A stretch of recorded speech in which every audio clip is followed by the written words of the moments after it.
Hello students, welcome to Canonical Classes. In this video, we are proceeding further with our chapter Electrochemistry, and today we are going to have a second lecture of electrochemistry, that is galvanic cell. तो इस lecture के अंदर हम electrochemical cell और galvanic cell को detail में पढ़ेंगे. ठीक है, उसकी कंस्ट्रक्शंस को डिटेल में पढ़ेंगे कि क्या होता है गैल्वेनिक सेल. Okay fine. तो चलिए तो सबसे पहले हेडिंग डाल देते हैं electrochemical cell. Electrochemical cell. Electrochemical cell, इसको वोल्टेक सेल या गैल्वेनिक सेल से भी के नाम से भी जाना जाता है. तो हम लिख सकते हैं galvanic cell. Galvanic cell. Okay, तो गैल्वेनिक सेल को ड्रॉ करते हैं. क्या इसकी कंस्ट्रक्शन है? हमारे पास क्या होता है, 2 बीकर्स होते हैं. We have to take 2 beakers. Beaker 1 another beaker 2. We have to take 2 beakers. ठीक है, एक बीकर के अंदर आपने डाल दिया जिंक सल्फेट सॉल्यूशन, जिसको मैं ग्रीन कलर से शो कर रही हूं. We have in this beaker we are having a zinc sulphate solution. Okay, ये इसके अंदर ZnSO4 है, जिंक सल्फेट सॉल्यूशन.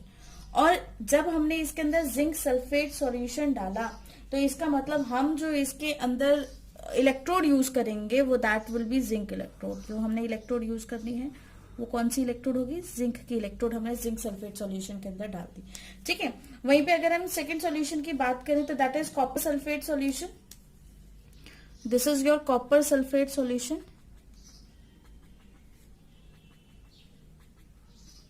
और इस कॉपर सल्फेट सॉल्यूशन के अंदर हमने copper electrode, impure copper electrode डालना है. ये हमने यहां पे डाल दिया कॉपर इलेक्ट्रोड. ओके, तो ये जो सॉल्यूशन था ये है आपका कॉपर सल्फेट सॉल्यूशन. और ये जो इलेक्ट्रोड था, ये जो सॉल्यूशन था that is zinc solution, zinc sulphate solution. Okay, तो ये जो इलेक्ट्रोड है ये जिंक इलेक्ट्रोड है, जिंक इलेक्ट्रोड. और यहां पर जो ये आपके पास सेकेंड इलेक्ट्रोड है जो मैंने पिंक कलर में शो किया, that is copper electrode. Okay, finally अब आप क्या करेंगे, इसको इन दोनों को सर्किट बनाएंगे इनका, क्योंकि हमें इलेक्ट्रिसिटी के लिए सर्किट तो चाहिए. ठीक है, तो अब यहाँ पे आपने इसको वोल्ट मीटर के साथ अटैच कर दिया. बल्ब के साथ भी कर सकते हैं. ठीक है, वोल्ट मीटर के साथ आपने यहाँ पे अटैच कर दिया इसको. तो ये था आपका क्या, ये थी आपके सिंपल सेल की कंस्ट्रक्शन की. आपने क्या किया, सेम सॉल्यूशन का सेम मेटल लिया. मतलब जिंक सल्फेट सॉल्यूशन जो था वो सॉल्ट है किसका, जिंक का. उसी तरह से आपने यहाँ पर भी कॉपर सल्फेट सॉल्यूशन लिया, कॉपर का सॉल्ट. ठीक है, तो हम क्यों लेते हैं सेम सॉल्यूशन, सेम मेटल और सेम सॉल्यूशन क्यों लेते हैं? क्योंकि अगर हम सेम सॉल्यूशन और सेम मेटल लेंगे तो हमें 2 चीजें देखने को मिलेगी. या तो हमारी मेटल की थिनिंग होगी या थिकनिंग होगी. ठीक है, और ये थिनिंग एंड थिकनिंग भी पॉसिबल जो है वो आपके खुद, मतलब जो उसका सॉल्ट है उसी मेटल के सॉल्ट में पॉसिबल है. मतलब खुद की फैमिली में ही पता लगता है कि एक्चुअल में थिनिंग होनी है या क्या होना है. ओके, ये था. अब क्योंकि हम यहाँ पर इलेक्ट्रिसिटी की प्रोडक्शन करने वाले हैं तो हमें डिसाइड करना पड़ेगा कि what is cathode and what is anode. तो यहाँ पर हम कैथोड या एनोड के लिए कोई भी साइन याद नहीं रखेंगे. ठीक है, कैथोड और एनोड को कभी भी उनके साइन से कंपेयर नहीं किया जाता. आपने हमेशा ये बात याद रखनी है कि जब भी हम बात करते हैं कैथोड की, ठीक है, जब भी हम बात करेंगे कैथोड की तो ये वो इलेक्ट्रोड है जहां पर रिडक्शन टेक प्लेस. कैथोड, ठीक है, it is the electrode where, हम इसको लिखेंगे it is the electrode where reduction takes place. Clear? ठीक है, तो कैथोड एक ऐसा इलेक्ट्रोड है जहां पर रिडक्शन होगी. उसी तरफ अगर हम एनोड के लिए बात कर लें तो एनोड एक ऐसा इलेक्ट्रोड होगा, it is the electrode where क्या होगा, यहां पे रिडक्शन हो रही तो ऑक्सीडेशन टेक्स प्लेस.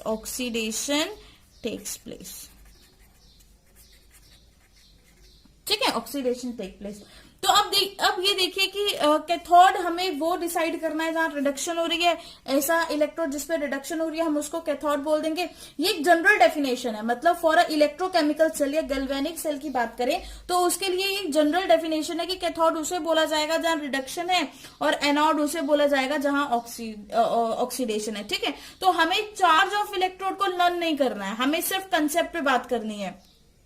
तो यहां से एक और शॉर्ट ट्रिक से भी आप समझ सकते हो, एक शॉर्ट ट्रिक मैं आपको सिखाती हूं यहां पर कि RCOA, ठीक है, this is your short trick. अगर आप इसको याद कर लेंगे तो आपका कभी गलत नहीं होगा। R for reduction, C for cathode, reduction at cathode, ये रिडक्शन फॉर कैथोड के लिए है, और OA for oxidation at anode, है ना, ऑक्सीडेशन एट एनोड। ये आपकी ट्रिक है जो आपको याद होनी चाहिए, reduction at cathode and oxidation at anode.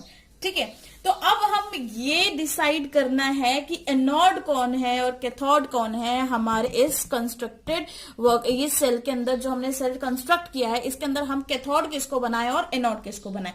तो देखिए अकॉर्डिंग टू रिएक्टिविटी सीरीज जो हम 10th क्लास में पढ़ते थे, ठीक है, अकॉर्डिंग टू रिएक्टिविटी सीरीज की बात करें, reactivity series, according to reactivity series हमारे पास दो इलेक्ट्रोड हैं, जिंक और कॉपर। तो जिंक और कॉपर की अगर हम रिएक्टिविटी को कंपेयर करें तो जिंक हमारा ज्यादा रिएक्टिव होता है एज कंपैरिजन टू कॉपर।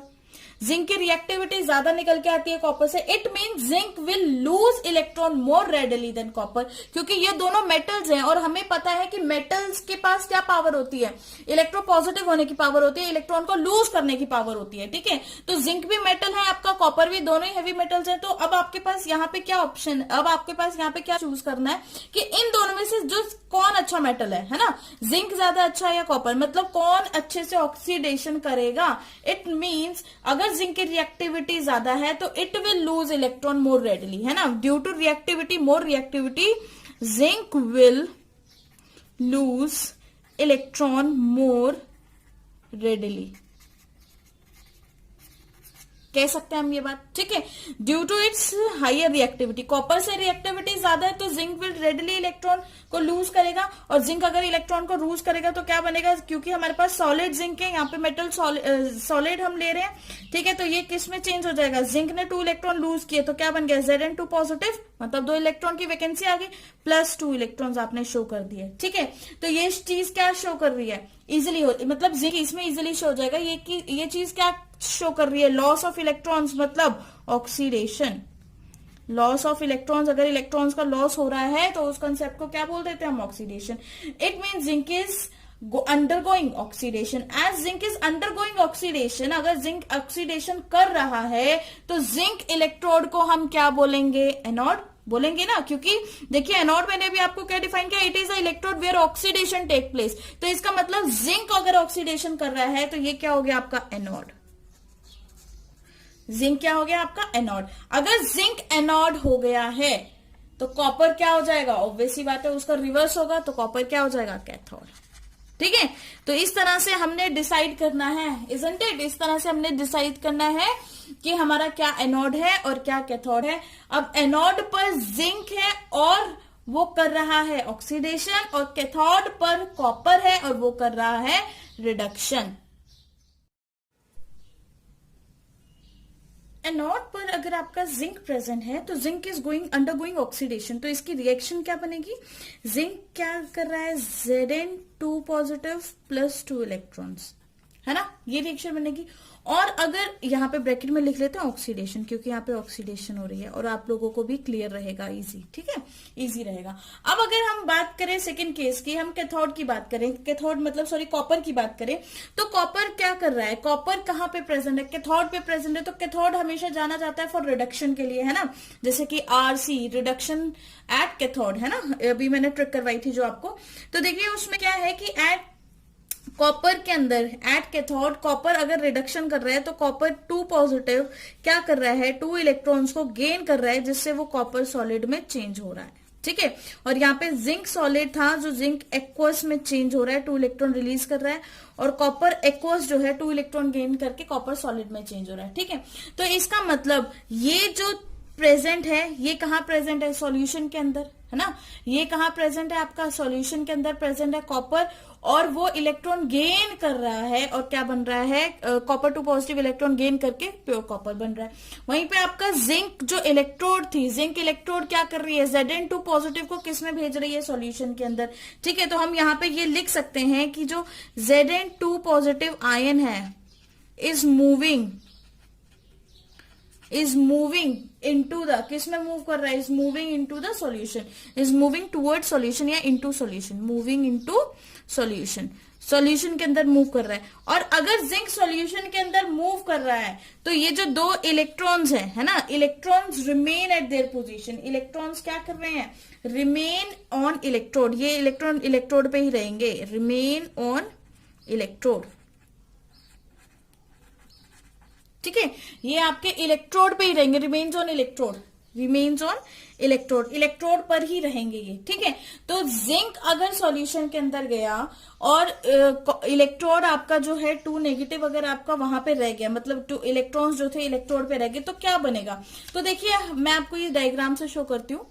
ये डायग्राम था हमारे पास एनोड। ठीक है, यहां से क्या हुआ कि ये आपका जिंक था, ये यहाँ पे सॉल्यूशन में क्या कर रहा है? ये जिंक है, जिंक से बना Zn2 पॉजिटिव, है ना। मतलब ये क्या दे रहा है सॉल्यूशन के अंदर? Zn2 पॉजिटिव, है ना। ये सॉल्यूशन के ऊपर Zn2 पॉजिटिव दे रहा है, लेकिन जो इलेक्ट्रॉन्स थे वो तो इसी के पास है, इलेक्ट्रॉन्स तो इसी के पास रहेंगे, सारे के सारे इलेक्ट्रॉन्स तो इसी के पास है, ऑन द इलेक्ट्रोड है इलेक्ट्रॉन्स। तो क्योंकि ये नेगेटिव इलेक्ट्रॉन्स इस पे शो हो रहे हैं आपको, क्योंकि यहां पर इलेक्ट्रॉन्स आपको शो हो रहे हैं, तो इस पूरे इलेक्ट्रोड का चार्ज क्या होगा? ऑब्वियसली बात है नेगेटिव चार्ज होगा कि नहीं? इस पूरे इलेक्ट्रोड का नेगेटिव चार्ज क्यों होगा? क्योंकि जो जिंक इलेक्ट्रोड है इसने किया क्या?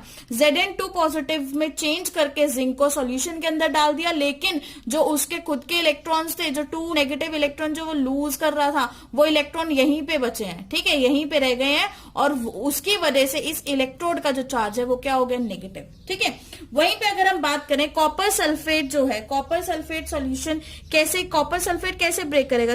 CuSO4 जो है वो कैसे ब्रेक करती है? ध्यान रहना, Cu2 पॉजिटिव प्लस SO4 पे पावर 2 नेगेटिव, इसी तरह से ब्रेक करेगी।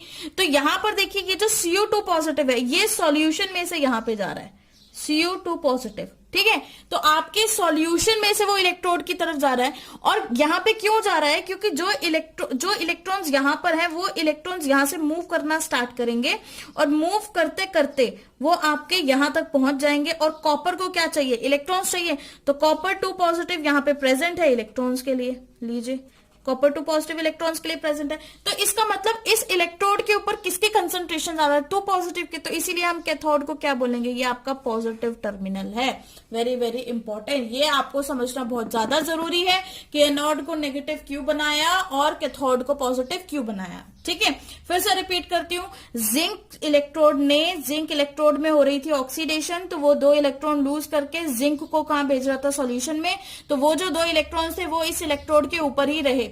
ठीक है, क्योंकि उनको मूव करना है, समझ में आई? तभी इलेक्ट्रिसिटी पास होगी। वो इलेक्ट्रॉन्स क्या करते हैं आपके सर्किट से, सर्किट कंप्लीट है आपका भी, वैसे तो इनका मतलब प्रॉपर कंप्लीट नहीं है, अभी एक और चीज की जरूरत है, लेकिन जो ये वायर है वोल्ट मीटर से अटैच है, ये क्या कर रही है? इलेक्ट्रॉन्स को मूव करवा रही है।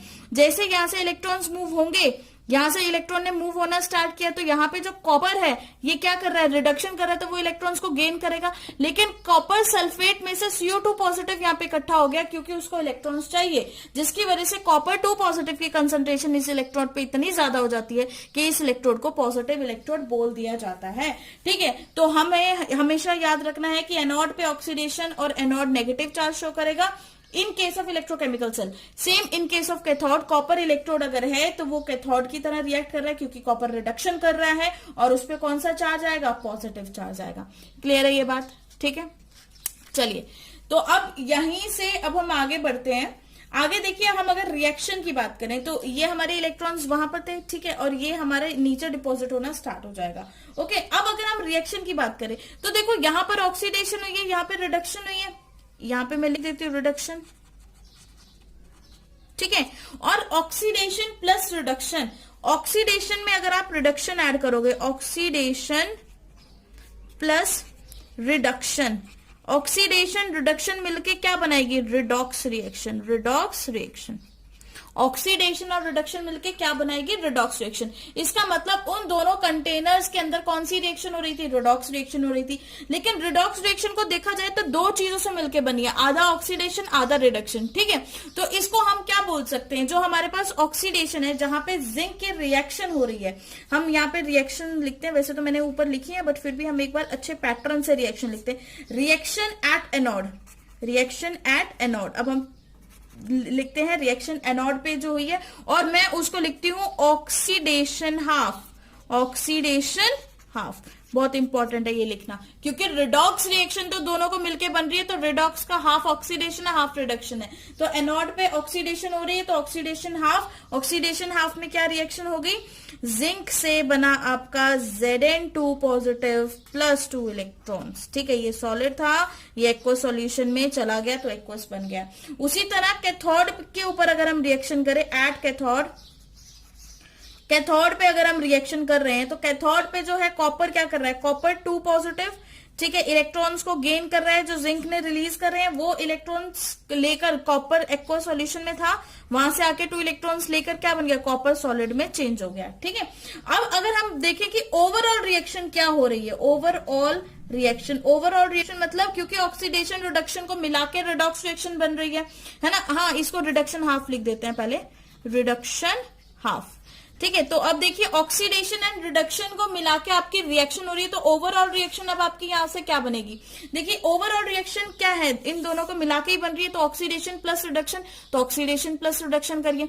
यहाँ पे देखिए आपके पास जिंक, और ये जिंक में कॉपर ऐड किया, ठीक है, 2 इलेक्ट्रॉन्स एक्स्ट्रा, 2 इलेक्ट्रॉन्स आपके ऑपोजिट साइड पे, तो वो कैंसिल हो गए।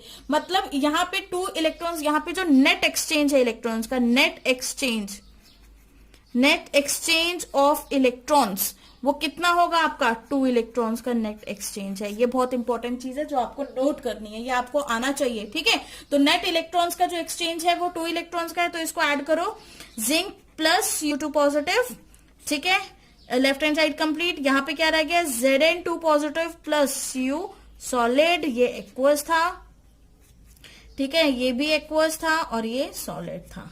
क्या ये बात क्लियर है, ठीक है। देखो एक्वस ये था, जिंक ने उसकी पोजीशन ले ली, सॉलिड ये था और कॉपर ने उसकी पोजीशन ले ली, मतलब स्टेट इनकी चेंज हो गई है। क्लियर है ये बात, ठीक है। तो ये है आपकी ओवरऑल रिएक्शन, जो ओवरऑल हम रिडॉक्स रिएक्शन बोलेंगे वो ये होगी।